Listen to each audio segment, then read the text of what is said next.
সাবেক জনপ্রশাসন মন্ত্রী ফরহাদ হোসেন ও তার স্ত্রী মোনালিসা গত 10 বছরে হাজার কোটি টাকার মালিক হয়েছেন বলে স্বীকার করেছেন তার ছোট ভাই সরফরাজ হোসেন মৃদুল। সোমবার সামাজিক যোগাযোগ মাধ্যমে ভাইরাল হওয়া একটি অডিও ক্লিপে এই তথ্য দিয়েছেন তিনি।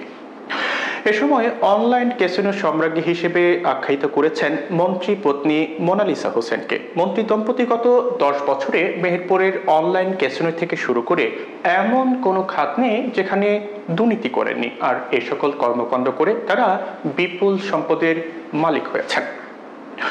জাতীয় দৈনিক মানবজমিনের একটি প্রতিবেদনে এসব তথ্য জানানো হয়েছে। প্রতিবেদনে বলা হয় যে কানাডায় বাড়ি কিনেছেন বলে এতদিন ধরে যে খবর উঠেছিল সে খবরের সত্যতা স্বীকার করেছেন তারই ছোট ভাই মেহেরপুর জেলা যুবলীগের যুগ্ম আহ্বায়ক সরফরাজ হোসেন মৃদুল। শুধু কানাডায় নয়, বিভিন্ন জায়গায় বাড়ি কিনেছেন বলে স্বীকার করেছেন তিনি। তবে অডিও ক্লিপে অপর প্রান্তে কে কথা বলছেন তা জানা যায়নি। অডিও ক্লিপে মন্ত্রীর ভাইকে বলতে শোনা যায় যে জেলার মুজিবনগর উপজেলা পরিষদের চেয়ারম্যান আমাম হোসেন মিলু, জেলা ছাত্রলীগের সভাপতি আব্দুল সালাম বাঁধন, আওয়ামী লীগ নেতা আমিনুল ইসলাম খোকন এরা সকলেই অনলাইন ক্যাসিনোর সঙ্গে জড়িত ছিলেন।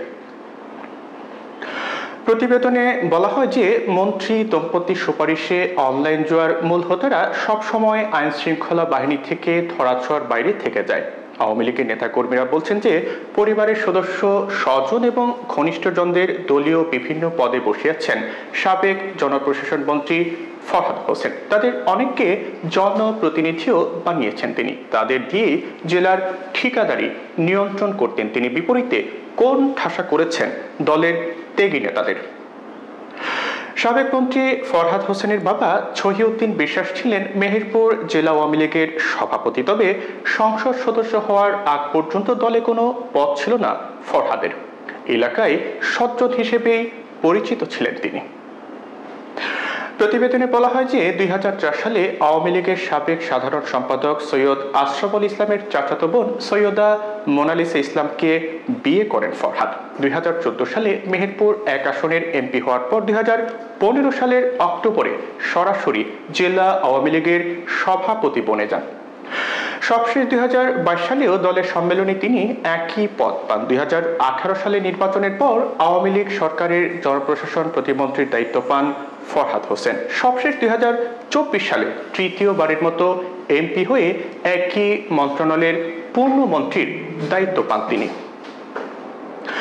গত 5 আগস্ট সন্ধ্যায় মেহেরপুরে সাবেক এই মন্ত্রীর বাসভবনের সামনে গাড়ি রাখার টিনের ছাউনি ভেঙে আগুন ধরিয়ে দেয় উত্তেজিত জনতা। শহরের পুরনো বাসস্ট্যান্ড এলাকায় ফরহাদ হোসেনের ব্যক্তিগত কার্যালয়ে ভাঙচুর, লুটপাট ও অগ্নিসংযোগ করা হয়। পরে শহরের বড়বাজার সড়কে পৌর কমিউনিটি হলের সামনে ফরহাদ হোসেনের ছোট ভাই জেলা যুবলীগের যুগ্ম আহ্বায়ক সরফরাজ হোসেনের বাণিজ্যিক 3তলা ভবনের নিচতলার একটি দোকান পুড়িয়ে দেয় উত্তেজিত জনতা। বৈষম্য বিরোধী ছাত্র আন্দোলনে রাজধানীর আদাবর থানার পোশাক কর্মী রুবেল হত্যা মামলায় গত 14 সেপ্টেম্বর রাতে ফরহাদ হোসেনকে রাজধানীর ইস্কাটন থেকে গ্রেপ্তার করে। বর্তমানে তিনি কারাগারে আছেন।